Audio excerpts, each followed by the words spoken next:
Mami, ça ne t'a pas surpris bi nga ci déggee ku mel ni Karim Wade. Oui, ça m'a surpris en vérité man Epstein dama ko fàtte woon ba xamatuma ko sax dossier bi ci lan la moo tax quand Ismaïla a commencé à reparler je me suis souvenu que effectivement période 2019 notamment bi nga xamante ne ci la ñu arrêté l'homme d'affaires influent là des États-Unis te mu révélé pratiquement une partie de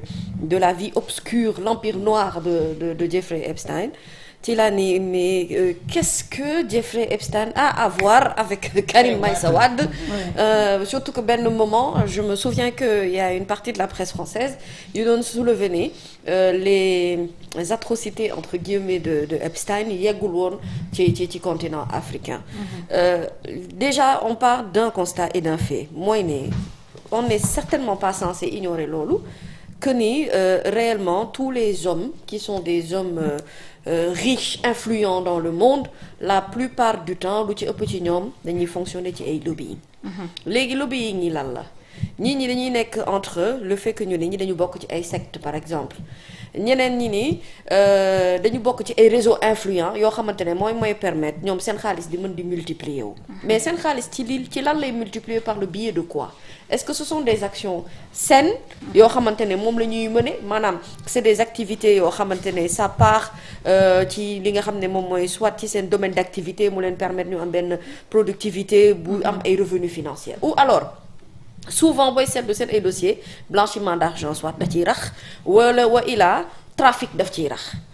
léegi tous ceux qui sont dans le réseau ils sont animés par quoi l'existence et le fait que seen xaalis di mën di yokk saa su nekk loolu muy indi ñu ci bëri boo xësee ba dugg nag ci lobbying bu ni mel yombul pour nga génn ci parce que non seulement tu es détenteur des secrets le fait que tu sois détenteur des secrets ça met en danger ta vie te au-delà de mettre en danger ta vie yow sa business da ngay bëgg continuer muy dox ils ont leurs propres règles yoo xamante ne moom la ñu indi et effectivement en général yu mel ni Epstein li muy def c'est vrai que moom il est traité de sociopathe mais apparemment il n'est pas le seul sociopathe dans le monde parce que bu fekkente ne il a un réseau influent partout dans le monde entier bay poser ñi problème sur li mu am ci wàllu alal mais également ñi nga xam ne dañu adhérer un peu sur son concept c'est parce que réellement kon ces pathologies il les partage ak ñeneen mais tout est fait dans le secret en fait l'affaire Epstein li tax mu bett nit ñi parce que yaakaaruñu woon ne réseau d'influence am tollu na foofu yaakaaruñu woon ne aussi li muy def en termes d'atrocité que léegi nit ñi sax sociétalement commencé nañu koo miin mais Epstein jiitu na ci aujourd'hui on parle de Robert Pierre mais quelqu'un boo xamante ne ay actes sexuels ñu ngi la ko toppee depuis ça veut dire que ku ci nekk da nga am ay vices yi c'est soit la drogue c'est soit le blanchiment d'argent ou alors li nga xamante ne moom moo jëm ci soit des actes de pédophilie ou alors en général c'est des prédateurs sexuels parce que réellement munoo bokk ci yenn réseaux yi te doo am yenn besoins yi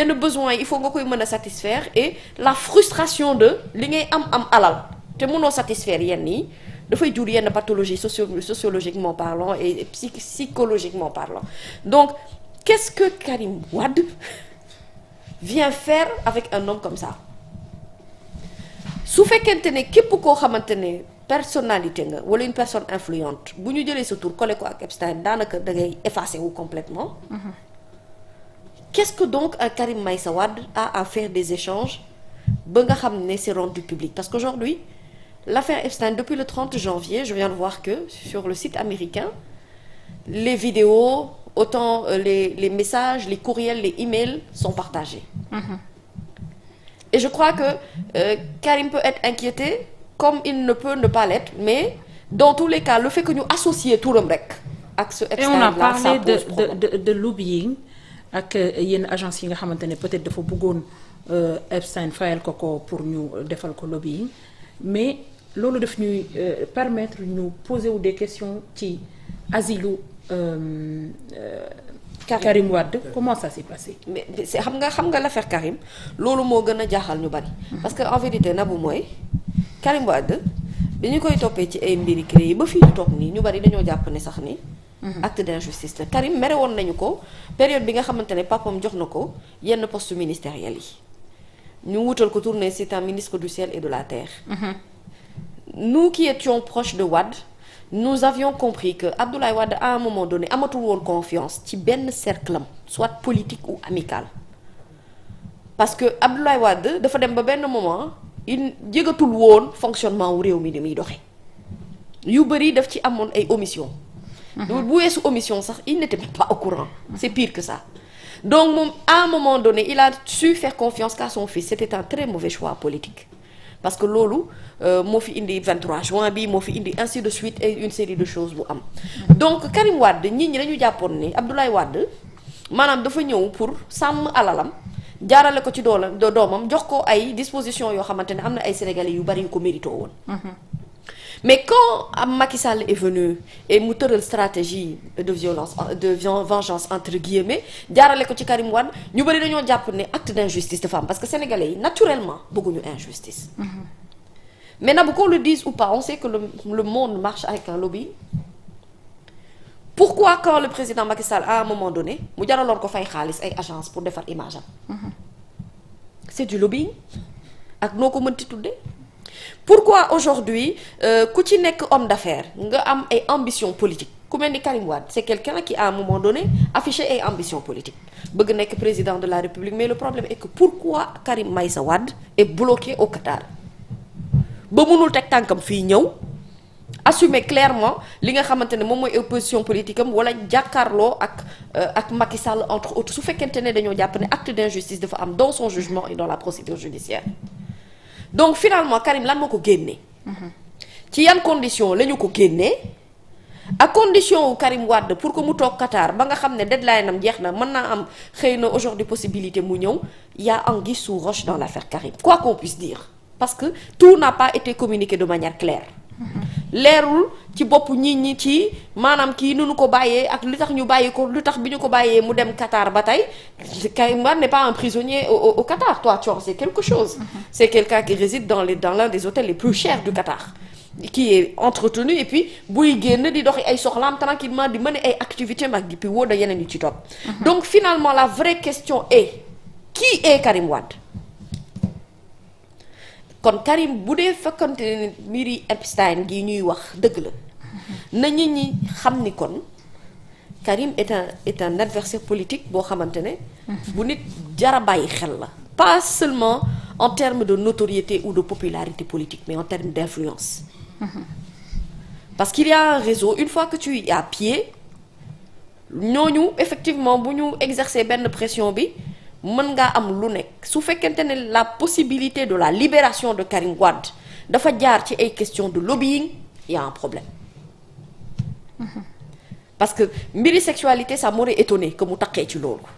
mais c'est plus réseau d'influence finalement bu fekkee le influence bi servir na ko à ce que mu am liberté mais même cette forme de liberté de Karim est une forme de liberté j'ai l'impression encadrée parce que liberté dëgg-dëgg moo lay permettre nga mën a mouvoir nga mën a bouger mën a dem mën a dikk mën a def loolu def mais Karim depuis qu'il est au Qatar il est bloqué au Qatar ñëwul Sénégal qu'est-ce que Karim Wade a à voir avec Epstein ba message di ci am ba l'expression mon frère di ci dugg relation bu sore ngoog mon frère. ah non non non familiarité am na ci biir. bu am familiarité am na ci biir. Oulay mu ngi relever sànq le fait que muy tudd la villa xaw ma. quelqu'un qui a des villas des ranchs. et partout dans le monde des hectares de terre une puissance qui du sax un prédateur sexuel petit prédateur. kii c'est maanaam. membre organisation dëgg boo koy wax ci ossature bi. on t'a parlé des témoignages glaçants quand tu écoutes les femmes yi nga xamante ne elles sont victimes. tu te demandes si ces gens ne sont pas des monstres. non mais parce que lu ci ëpp ci ñoom ñi am alal vice bi ñuy àndal la souvent ñenn dañuy wax naan c'est rituel. c'est un truc mystique. pour man ça n'a rien à voir le fait est que xam nga alal piège la en fait l'argent boo xësee ba dugg ci cercle boobu. ne am nga da nga bëgg sa am gën a yokk yow suba boo xëyee seetlu woo borom alal yi. ñun ñuy ñàkk dërëm ak ñaar dërëm la ñu yamale. maanaam mënunoo tabax sax bâtiment ndax lu mu am jëndee ko lekk ak naan toog mais ki am alal est-ce que xam nga du nelaw guddi. te du nelaw bëccëg parce que suba bu xëyee mu ngi liggéey ci moom réseau d'influence am xaalisam naka lay def ba tout le temps muy multiplier wu di avancer di dem loolu nag mënul man souvent je dis mënul ànd réellement ak benn état psychologique bu stable parce que il faut mu am benn boo ci def boo taxut yaa ngay naan boo naanul yaa ngi drogué boo drogué yaa ngi ci jigéen ñi ala kuliyal ñooy ànd parce que xaalis déjà élément seytaane la donc élément seytaane yépp la àndal léegi ba fan la mën a yóbbu sa ambition ak sa bëgg-bëgg am-am ba fan la mën a yóbbu y a pas que lui c'est pour ça que je dis que y a pas que lui qui souffre de certaines pathologies bu fekkente ne am na ñeneen ñu mu ci xëccandoo nekkatul mbiri xaalis kese mooy ne kon ñoom ñu ngi dévoiler ci ñoom li gën a sombre ci seen caractère ci seen trait de caractère li ci gën a laqatu li ci gën a nëbbu li ñu bëggut mu feeñ bizarrement day feeñ mais day feeñ mu nëbbatu aujourd'hui nag tous les dossiers sont mis à nu quelqu'un qui a ne serait-ce que cette réputation là quelqu'un qui a cette force là et puis pourquoi même l'appeler pour lui dire que Karim Wade est sorti Karim Wade lan la ko doon liggéeyal lan la ñu séq ba mu yegg foofu niveau boobu et aujourd'hui c'est même à se poser des questions sur le silence de Karim qu'est-ce qu'il explique aussi parce que Karim finalement dafa dem ba mujjee nekk benn espèce de mythe des gens se sont déplacés allés jusqu'au Qatar juste pour le rencontrer ils ne l'ont pas vu te jàkkaarloo moom hôtel. waaw ñun moom ñoo ci raw ñun moom suba bu ñu xëyee di yërlu ñoo jàkkaarloo hôtel suba bu ñu xëyee di ko yërlu di xool ak di laajte ba xam ko fan kañ lay génn fan lay jaar doo gis. doo gis. donc finalement dafa dem ba dafa nekk mit PDS dañoo afficher ay dates annoncer ay dates de retour Karim ba mujj gi dañoo mujjee bàyyi ñoom bàyyi rek. parce que koo xam ne yow da nga koy political koo dul gis c'est un problème. ku guddul fan dëgg doo ko fekkee finalement c'est à se demander est-ce que Karim sax dëgg-dëgg bëgg na nekk chef d'État. et réseau d'influence bi nga xam ne dañ ko yemale peut-être ci moom parce qu'on ne parle que de lui il est du Sénégal. tu nous as parlé également de la Côte d'Ivoire. mais est-ce que foofu la yem. maintenant la vraie question c'est le réseau de Epstein fan la yem. parce que dépassé na États-Unis j'ai vu tout à l'heure également sur un site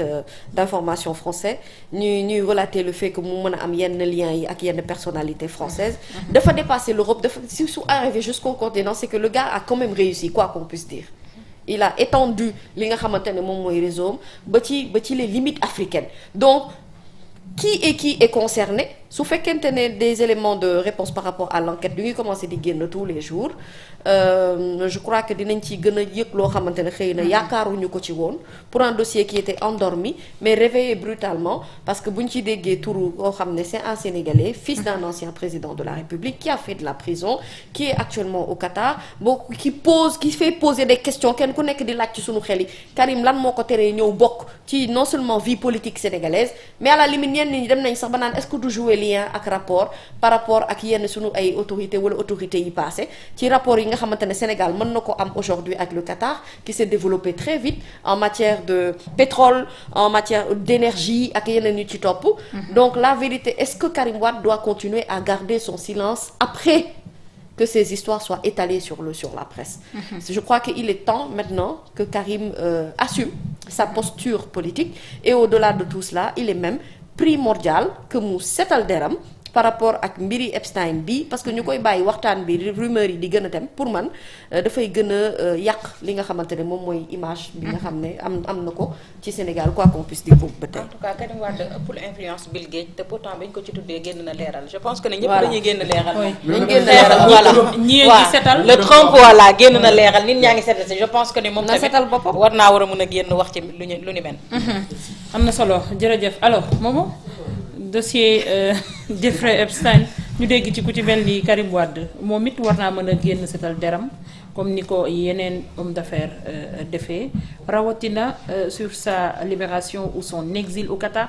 boobaak léegi xamuñu lu ko fi jëlee depuis 2016 ak lan moo ko téye Qatar ba tey. Oui, je pense que résumé ngeen mbir mi